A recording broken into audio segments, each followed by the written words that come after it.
রিজিকে বরকত এবং ভাগ্য সুপ্রসন্ন হবে কোন আমল করলে?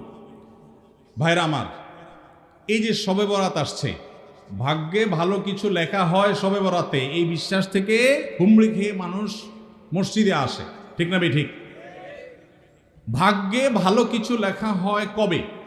একটা হলো মানুষের সৃষ্টিরও 50,000 বছরে আল্লাহ তাআলা ভাগ্য নির্ধারণ করেছেন। আরেকটা হলো প্রতি বছর যেই রাতে আল্লাহ কোরআন নাজিল করেছেন, আল্লাহ সূরা দুখানে বলেছেন সেই রাতে, অর্থাৎ লাইলাতুল কদরে আল্লাহ তাআলা সব গুরুত্বপূর্ণ বিষয় ধার্য করেন। শবে বরাত যেটাকে আমরা বলি মধ্য শাবানের রাত, এই রাতে ভাগ্য নির্ধারণ হয়, এই মর্মে বিশুদ্ধ হাদিস বর্ণিত নাই। তারপরে আমরা জেনারেলি বলি ভাগ্যে যেন ভালো কিছু আল্লাহ লেখেন, আপনার নসিবে যেন ভালো কিছু আসে, আপনার রিজিকে যেন আল্লাহ বরকত দান করেন, এর জন্য বেশ কিছু আমল আমরা কোরআন হাদিসের আলোকে বলতে পারি, সাজেশন দিতে পারি। তবে তার আগে আমাদেরকে জানতে হবে যে ভাগ্য সুপ্রসন্ন হওয়া বা রিজিকে বরকত হওয়া বলতে কি বুঝায়। ভাই, রিজিকে বরকত হওয়া বলতে বুঝায় আপনি যা কামাই করবেন এর ভিতরে আল্লাহ তাআলা কল্যাণ দিবেন, যা কামাই করবেন এর ভিতরে বরকত হবে। প্রাচুর্য না, অনেক টাকা না, যা হবে এটাতে কি হবে? বরকত হবে। আমরা কি বরকত চাই না সম্পদ বেশি চাই? বরকত চাই। বরকত যদি চান, এক নম্বর হলো ঈমান এবং তাকওয়া লাগবে। আল্লাহ বলেছেন ওয়ালাউ আন্না আহলাল কুরআ আমানু ওয়াত্তাকাউ লাফাতাহনা আলাইহিম বারাকাতিম মিনাস সামা। যদি কোনো জনপদের লোকেরা ঈমান আনে, আল্লাহর ভয় অন্তরে লালন করে, আল্লাহ বলেছেন আসমান থেকে বরকতের সব দুয়ার খুলে দেওয়া হবে।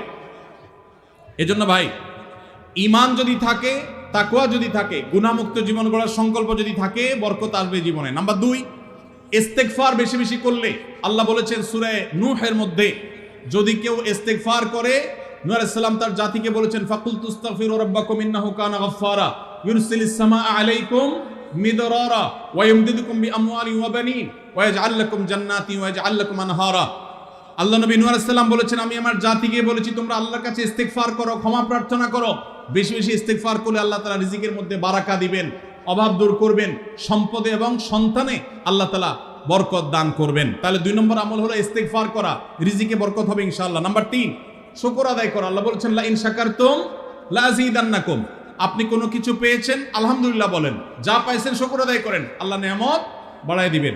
নাম্বার 4, দান সাদাকা করা। আল্লাহ তাআলা বলেছেন ইয়ামহাকুল্লাহুর রিবা ওয়া ইউরবিস সাদাকাত। আল্লাহ সুদকে ধ্বংস করবেন, তবে সাদকা এবং দান এটাকে আল্লাহ তাআলা বাড়িয়ে দিবেন। এই জন্য কেউ যদি দান করে, আল্লাহ তাআলা তাকে কি দেন? বরকত দান করেন তার রিজিকে। তারপরে 5 নম্বর হলো আত্মীয়তার সম্পর্ক রক্ষা করা। নবীজি সাল্লাল্লাহু আলাইহি ওয়াসাল্লাম বলেছেন মান সাররাহু আন ইউবসাতা লাহু ফি রিজকিহি আও ইউনসা লাহু ফি আথারিহি ফালিয়াসিল রাহিমা। যে ব্যক্তি চায় তার আত্মীয়তার সম্পর্কে, যে ব্যক্তি চায়